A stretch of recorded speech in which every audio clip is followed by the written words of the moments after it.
جو بندوبست رب کرتا ہے. آزمائش آ جاتی ہے, بڑے بڑوں پہ آ جاتی ہے, لیکن بعض اوقات بڑی تکلیف ہوتی ہے جب اس بندے کو لوگ کٹہرے میں کھڑا کر دیں جس کا جرم ہی کوئی نہیں, اس شخص سے لوگ سوال جواب شروع کر دیں جس بیچارے کے خیال میں بھی وہ بات نہیں. پھر وہاں وضاحتیں دینا, نہ کردہ گناہوں کی وضاحتیں دینا, یہ بڑا بوجھ بنتا ہے, بڑی تکلیف ہوتی, اور لوگ کرتے ہیں یہ کام. پھر اللہ تعالیٰ جب بندوبست فرمائے, صحیح بخاری میں حضرت جریج کا ذکر فرمایا. جریج نفل پڑھ رہے تھے, ماں نے آواز دی, وہ آ نہیں سکے, نماز میں تھے, ماں ناراض ہو گئی. اس نے ہاتھ اٹھا کے کہا اللہ یہ اتنی دیر تک مرے نہ جب تک کسی بری عورت کا منہ نہ دیکھ لے. کسی اور کی دعا کے لیے سند نہیں ہے کہ وہ تیرے حق میں ضرور قبول ہوگی, لیکن ماں باپ کی دعا کے لیے میرے نبی پاک نے سند بیان کی ہے. سید عالم صلی اللہ علیہ وسلم فرماتے ہیں جب بھی ماں باپ اولاد کے لیے ہاتھ اٹھاتے ہیں رب ضرور قبولیت کا شرف عطا کرتا ہے. تو جہاں سند موجود ہے نا, کچھ افتتاح ابا جی سے بھی کرا لینے چاہیے, کچھ کام شروع کرنے سے پہلے صرف اماں سے ہی دعا کرا لینی چاہیے. یہ والا افتتاح بھی بڑے کام کا ہے کیونکہ یہاں سند بیان کر دیا میرے نبی کریم. تو جناب جریج کی ماں ناراض ہو گئی, کہنے لگی اللہ اس نے میری بات نہیں سنی. اب تھے تو وہ نیک, لیکن رب کریم کی حکمت کا تقاضا ہے, ماں کی دعا کو بھی قبول کرنا تھا. اللہ نے آزمائش میں مبتلا کر دیا. والدہ تو چلی گئیں, وہ ایک خیمے میں, ایک کٹیا میں, ایک جھونپڑی میں عبادت کرتے تھے, اللہ کو یاد کرتے تھے, رب رب کرتے تھے, اور لوگ ان کی بڑی تعریف بھی کرتے تھے. لوگ ان کے ارادت مند بھی تھے, عقیدت مند بھی تھے, اہل محبت بھی تھے. ایک عورت آ گئی, بس وہ اللہ کی حکمت پوری ہونی تھی. اس نے آ کے پہلے تو انہیں اپنی طرف مائل کرنا چاہا, جب نہ مائل ہوئے تو الزام لگا دیا. یہ ہمارے دور کا تقاضا ہے, لوگ پہلے آپ کو اپنے حق میں قائل کرتے ہیں, اپنی فرما برداری میں لانا چاہتے ہیں. اگر آپ نہیں آتے تو پھر وہ آپ کو مجرم قرار دے دیتے ہیں, یا میرے ساتھ چل ورنہ پھر میں تیرے خلاف پراپوگنڈا کروں گا. دو ہی باتیں. پہلے اس نے قائل کیا, جب جناب جنید قائل نہ ہوئے تو اس نے قریب ایک چرواہا تھا, اس چرواہے کے ساتھ جا کے منہ کالا کیا. مقررہ وقت پہ بچہ پیدا ہو گیا. لوگوں نے کہا کس کا ہے؟ کہنے لگی اس خانقاہ میں, اس حجرے میں عبادت کرنے والے کا ہے. اگر کسی دیندار پر ذرا سا بھی الزام لگ جائے تو آپ یقین کریں کہ بڑے بڑے خوفناک لوگ بھی نیک ہو جاتے ہیں. جن کا اپنا سارا ماضی کالا سیاہ ہو وہ بھی اجالوں کے راہبر بن جاتے ہیں. جن کی اپنی زبانیں ساری زندگی آلودہ رہی ہوں وہ بھی بڑے بڑے اعلیٰ سچ بولنے لگتے ہیں. اعلیٰ کچے میرے مکان کی دیوار کیا گری, لوگوں نے تو میرے صحن میں رستے ہی بنا لیے.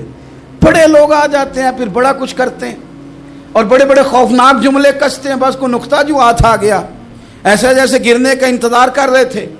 اب جناب لوگ اٹھے, احتجاج شروع ہو گیا, شور پڑ گیا. یہ بابا بڑا نیک بنتا تھا, نفل پڑھتا تھا, عبادتیں کرتا تھا, دیکھو اس کا حال کیا ہے کہ اس نے ناجائز بچہ پیدا کیا. بغیر تحقیق کے میں کہہ چکا ہوں کہ الجھے الجھے بکھرے بکھرے روز و شب دیکھے گا کون, لوگ تیرا جرم دیکھیں گے, سبب دیکھے گا کون. لوگ تیرا جرم دیکھیں گے, سبب کوئی غور نہیں کرتا کہ وجہ کیا تھی. او بھائی کچھ تو مجبوریاں رہی ہوں گی, یوں ہی کوئی بے وفا نہیں ہوتا. الزام لگا دیا, شور ہوا, احتجاج ہوا, دنیا اکٹھی ہوئی, ان کا انہوں نے اجرا گرا دیا, مارا بھی, پیٹا بھی, ایک نیک آدمی کو بدنام بھی کیا, برا بھلا بھی کہا, گالیاں بھی دی, جو کر سکتے تھے کیا. اب جب سزا دینے لگے نا تو جناب جریج کہنے لگے تھوڑی سی اجازت دیتے ہو, مار تو تم نے دینا ہی ہے. کہا جناب ٹھیک ہے دیتے ہیں. انہوں نے کہا صرف 2 نفل پڑھنے ہیں. اب وہ نفل پڑھ رہے تھے تو لوگ اس وقت بھی کہہ رہے تھے فراڈ ہی کر رہا ہے, دھوکہ ہی دے رہا ہے. چونکہ ذہن بن گیا نا, بدگمانی آ گئی. انہوں نے 2 نفل پڑھ کے ہاتھ اٹھائے, کہا اللہ جانا تو میں نے ہے, پر اس رسوائی کے ساتھ جنازے تک نہیں خراب ہو جاتے, قبریں تک نہیں لوگ بدنام کر دیتے. کہا اللہ جانا تو ہے, پھر اس رسوائی کے ساتھ تو میری مدد فرما.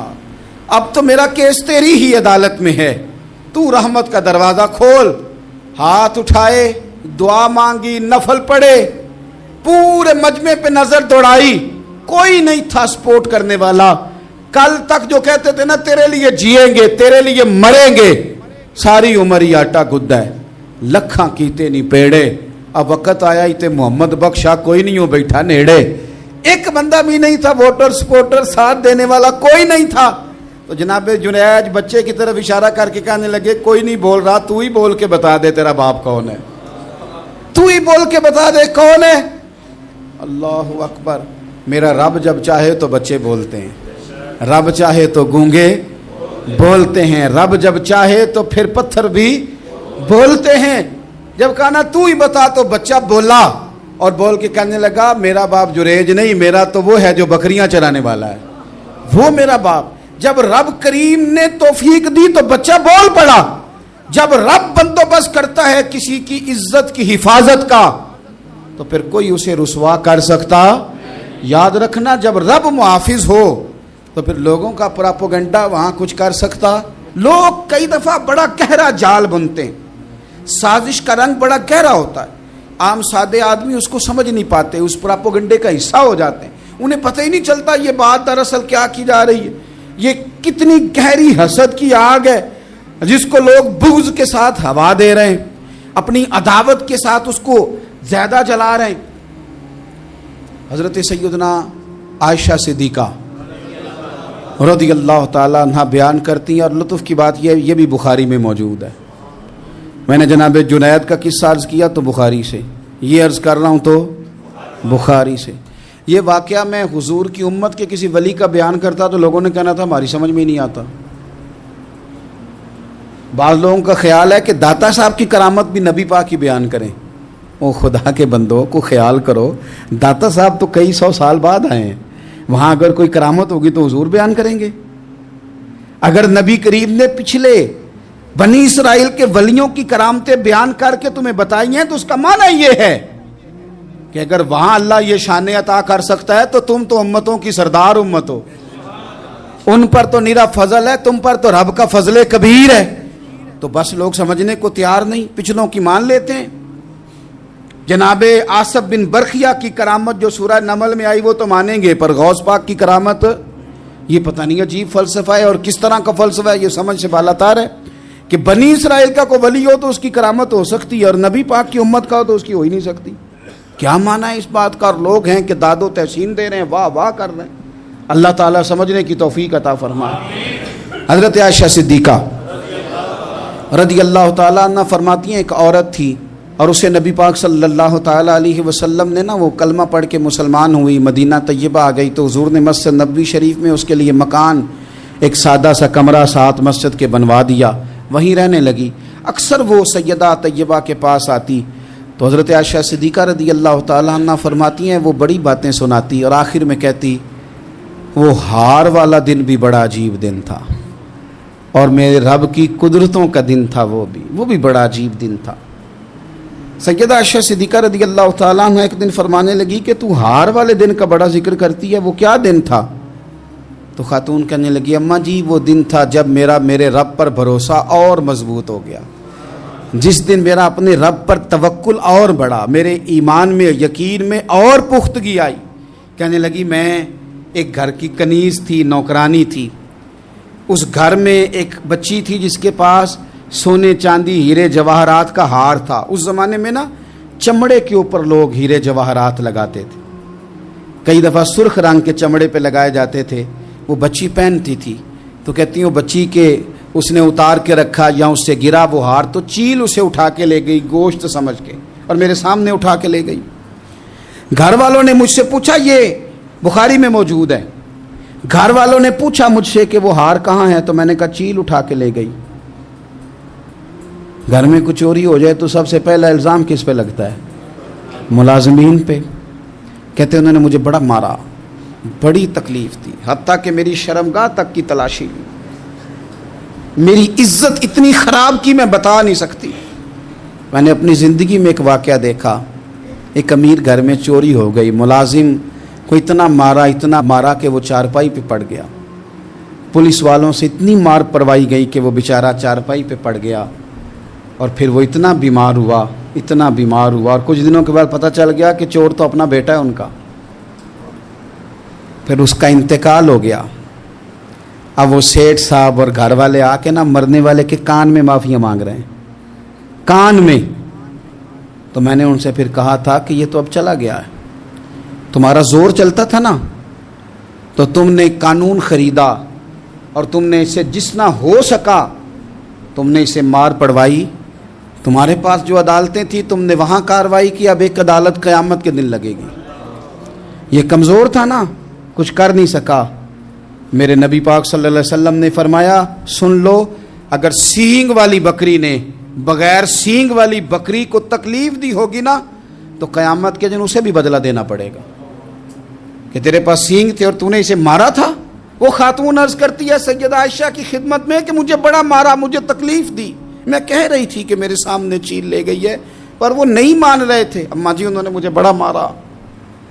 حضرت عائشہ صدیقہ کہتی ہیں پھر کیا ہوا؟ کہنے لگی اماں جی جب کوئی میرا مددگار نہ رہا، مجھے تکلیف دے رہے تھے، رسوا کر رہے تھے، تو میں نے اپنے رب سے مدد چاہی، میرے رب کی طرف میں نے توجہ کی، میں نے کہا مالک اب تو ہی میرا مددگار ہے۔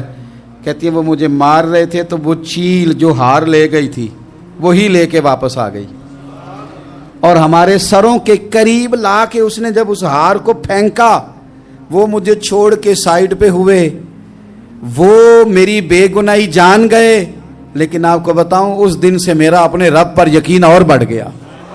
مجھے سمجھ آ گئی کہ جب انسان پورا ٹوٹ جاتا ہے اور جب کوئی چاروں جانب اس کا مددگار نہیں ہوتا تو رب تو ہوتا ہے نا، اللہ تو اس کا مددگار ہوتا ہے نا، وہ تو پھر اپنے اس بندے کی مدد کرتا ہے نا، پھر وہ تو توانائی دیتا ہے نا، وہ تنہا نہیں چھوڑتا، وہ تو آنسوؤں والوں کے آنسوؤں پہ بڑا کرم فرماتا ہے، وہ تو قسم پرسی میں آ جاتا ہے، اس کی رحمت بڑھ کے استقبال کر لیتی۔ تو بھائی جب آپ پر اللہ کی حکمت کے تقاضے پورے ہونے لگیں اور زندگی میں کبھی کوئی ایسا وقت آئے کہ آپ محسوس کریں کہ تنہا رہ گئے ہیں اور کئی اپنے بھی مخالفین کی جماعت میں نظر آنے لگے ہیں، تو اس وقت پھر دل، روح، زبان اور ذہن کو یکجا کر کے سمجھ لینا کہ جب ساری دنیا ساتھ چھوڑ جاتی ہے تو رب کی رحمتیں اس وقت بھی ساتھ رہتی ہیں اور اللہ کی مدد اس وقت بھی بندے پہ کرم نوازی کرتی ہے۔ ایک اور حدیث سنیں، لطف کی بات یہ ہے یہ بھی بخاری میں ہے، یہ بھی واقعہ بخاری میں ہے۔ اللہ اکبر۔ ایک شخص نے نا ایک بندے سے قرض مانگا، اس نے کہا مجھے قرضہ دو، وہ کہنے لگا کہ کتنا قرضہ؟ اس نے کہا 1000 دینار۔ دینار سونے کا ہوتا تھا، درہم چاندی کا ہوتا تھا، 1000 دینار چاہیے۔ اس نے کہا کوئی گواہ ہے تیرے پاس؟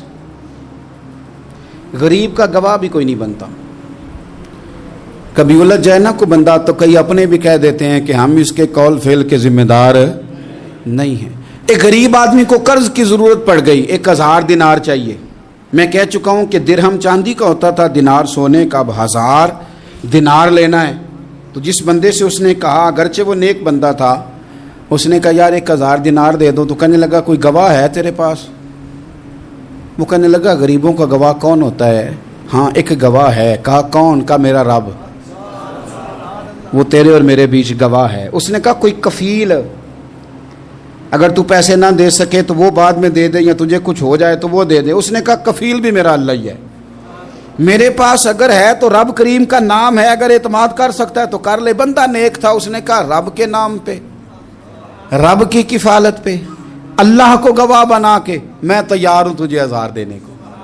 اس نے 1000 دینار دے دیا، وقت واپسی کا طے ہو گیا، وہ چلا گیا پیسے لے کے۔ اس نے پوری محنت کی کہ میں نے وقت پہ پیسے لوٹانے، پوری محنت بھی کر لی، اللہ نے مدد بھی کر دی، پیسے بھی اس تاریخ کو اسے مل گئے۔ بعض لوگوں کا تو لوٹانے کا دل ہی نہیں نہ ہوتا۔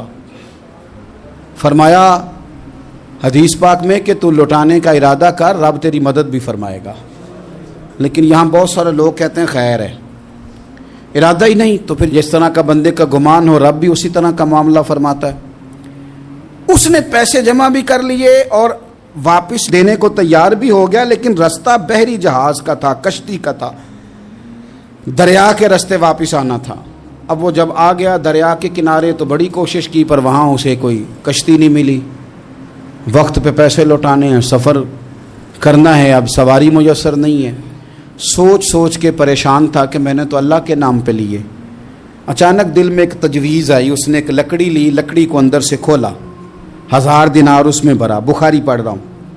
اور ساتھ ایک خط بھی لکھا کہ یار میں پیسے پہنچانا چاہتا تھا پر مجھے کوئی چیز نہیں ملی دریا کے اس پار آنے، اللہ کے نام پر تیری طرف روانہ کر رہا ہوں۔ اور یہ کہہ کہ وہ لکڑی دریا میں رکھ دی، وہ لکڑی ڈوب گئی ہے، واپس آ گیا۔ وہ جس نے پیسے لینے تھے وہ عین مقررہ وقت پر دریا کنارے آیا، صبح سے سر شام تک اس نے انتظار کیا۔ دل ڈھلنے لگا تو دل میں خیال آ گیا کہ یار نہیں، اس نے دینے ہی نہیں، جھوٹا وعدہ کر گیا، پہنچا ہی نہیں وقت پہ۔ اب جب واپس لوٹنے لگا تو اچانک دریا میں ایک لکڑی تیرتی ہوئی دکھائی دی۔ کہنے لگا لے جاتا ہوں، شام کو روٹیاں پکانے کے کام آئے گی، ایندھن بنا کے جلا لوں گا، ہنڈیا پک جائے گی۔ لکڑی اٹھا کے جلانے کے لیے گھر لایا، گمان تھا کہ وہ نہیں آیا وعدہ کر کے، اللہ کو کفیل اور وکیل بنا کے اور گواہ بنا کے پھر بھی نہیں آیا۔ لکڑی لے کے گھر گیا، بخاری ہے، اور جب اس کو چیرا نہ کہ میں اس کی آگ جلاؤں گا، کھولا تو اندر سے 1000 دینار بھی نکل آیا، خط بھی نکل آیا۔ اب ذرا سمجھنا، اس کے دل میں بات کس نے ڈالی کہ تو لکڑی میں پیسے ڈال دے؟ اللہ نے۔ اس بندے کو مقررہ وقت پہ کنارے بھیجا کس نے؟ لکڑی صرف اسی کے ہاتھ آئی تو یہ بندوبست کیا کس نے؟ اللہ نے۔ گھر جا کے چیری تو پیسے بحفاظت اس تک پہنچائے کس نے؟ تو پھر ہمیں بھی توجہ اللہ کی جانب ہی کرنی چاہیے، ہمارے پہ دل کی توجہ رب کی طرف ہی ہونی چاہیے نا، ہمیں ادھر ادھر جانے کی، دیکھنے کی، بندوں پر غور کرنے کی ضرورت کیا ہے؟ وہ پیسے پہنچ گئے، یہ وہاں اپنی جگہ پہ پریشان تھا، اس نے 1000 دینار اور جمع کیا۔ پھر دوبارہ ایک دن دریا کنارے آیا، کشتی مل گئی، بیٹھ کے اپنے اس بھائی کے پاس آیا، کہنے لگا دیکھنا مجھ پر بدگمان نہ ہونا، پیسے اس تاریخ کو بھی جمع کر لیے تھے، دریا پہ آیا تھا پر کشتی نہیں ملی تھی، پھر میں نے نا لکڑی میں ڈال کے خط ڈال کے تیری طرف بھیج بھی دیے تھے، لیکن آج میں پھر لے کے آ گیا ہوں۔ وہ کہنے لگا خوش ہو جا، جس رب کو تو نے میرا اور اپنا گواہ بنایا تھا اس رب نے میرے تک پہنچا بھی دیے ہیں۔ جب لوگ اللہ کو گواہ بناتے ہیں، رب کی جانب اپنی توجہ کرتے ہیں، اپنی چاہتوں، خواہشات اور اپنی ساری چٹھیاں اپنے رب کریم کی رحمت کی طرف روانہ کرتے ہیں، پھر اللہ اپنے بندوں کو مایوس نہیں کرتا، اللہ اپنے بندوں کو نواز دیتا ہے، اللہ تبارک و تعالیٰ اپنے بندوں پہ کرم نوازی کرتا۔ او سنگیو، ساری امیدیں سیٹھوں، نوابوں، دنیا داروں سے کیوں وابستہ کرتے ہو؟ ساری توجہات کا مرکز کیوں ان لوگوں کو بناتے ہو جو تمہیں دنیا میں مضبوط نظر آتے ہیں؟ اپنی توجہات کا مرکز اپنے خدا کو بنائیے، اپنے مالک کی جانب اپنی ساری خواہشات کا رخ پھیر دیجئے، اپنی توجہات اپنے رب کی جانب کر لیجئے، وہ اپنے بندوں پہ بڑی کرم نوازی فرماتا ہے، وہ عزتوں کا بھی محافظ ہے، وہ پریشانیوں میں کرم نوازیاں فرمانے والا ہے، وہ ساتھ دینے والا ہے، وہ اس کی رحمت قریب آ کے بندے کو سہارا دیتی ہے، وہ اپنے فضل سے اپنے بندوں کی ہر مشکل میں دستگیری فرماتا ہے۔ اسیاں سے کبھی ہم نے کنارہ نہ کیا، اور تو نے بھی تو دل آزردہ ہمارا نہ کیا، ہم نے تو جہنم کی بہت کی تدبیر، پر مولا تیری رحمت نے گوارا نہ کیا۔ عدل کریں تے تھر تھر کمبن، اچیاں شانہ والے، تجھے تو فضل کریں تے بخشے جاون، میرے جے منہ کالے، آخر دعوایا ان الحمدللہ رب العالمین۔